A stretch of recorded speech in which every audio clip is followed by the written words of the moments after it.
Hello കൂട്ടുകാരെ, എല്ലാവർക്കും എൻ്റെ പുതിയ വീഡിയോയിലേക്ക് സ്വാഗതം. ഞാനൊരു 3 പാവയ്ക്ക എടുത്തിട്ടുണ്ട്. ഇതിന് ഞാൻ മെഴുക്ക് പുരട്ടാൻ പോവുകയാണ്.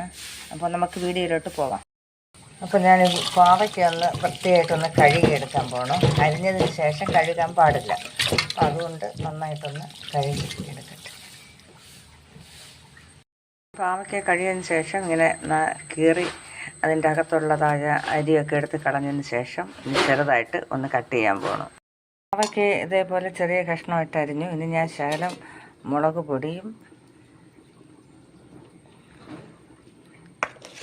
ശകലം മഞ്ഞൾപ്പൊടിയും കുറച്ച് ഉപ്പ് മൂന്നും കൂടെ ഇങ്ങനെ വിരകി ഒരു 10-15 മിനിറ്റ് ഞാൻ വെച്ചിരിക്കുകയാണ്.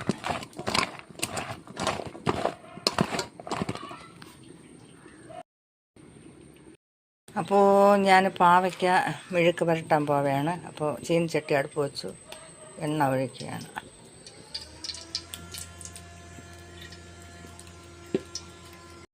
അപ്പോൾ എണ്ണ ചൂടായി കടുക് ഇട്ടു.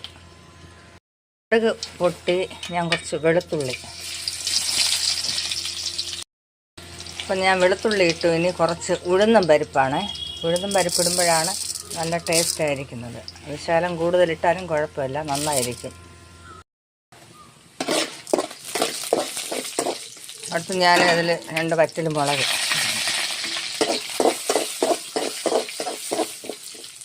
ഉഴുന്ന് നന്നായിട്ട് ചുമന്ന് വന്നിട്ടുണ്ട്. കറിവേപ്പില,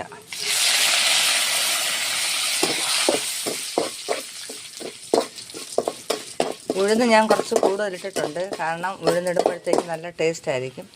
അപ്പോൾ അത് ചുമന്ന് വന്നിട്ടുണ്ട്. ഇനി ഞാൻ ഇതിലോട്ട് വിരകി വെച്ച പാവയ്ക്ക എടുത്തിടുകയാണ്.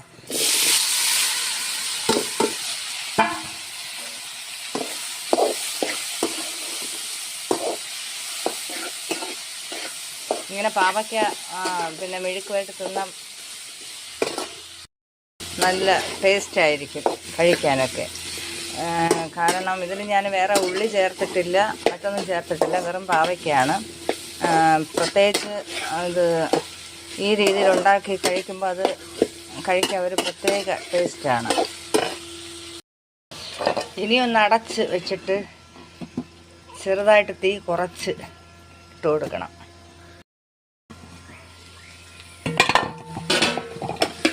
അപ്പോൾ ഈ ഉഴുന്നും പരിപ്പ് ഇടുമ്പോൾ ഉണ്ടല്ലോ, ഒരു വെറൈറ്റി ടേസ്റ്റാണ്. അപ്പം ഞാനിങ്ങനെയാണ് പാവയ്ക്ക മെഴുക്ക് പുരട്ടുന്നത്. ഉഴുന്നും പരിപ്പ് കൂടുതൽ ഇടുമ്പോഴത്തേക്ക്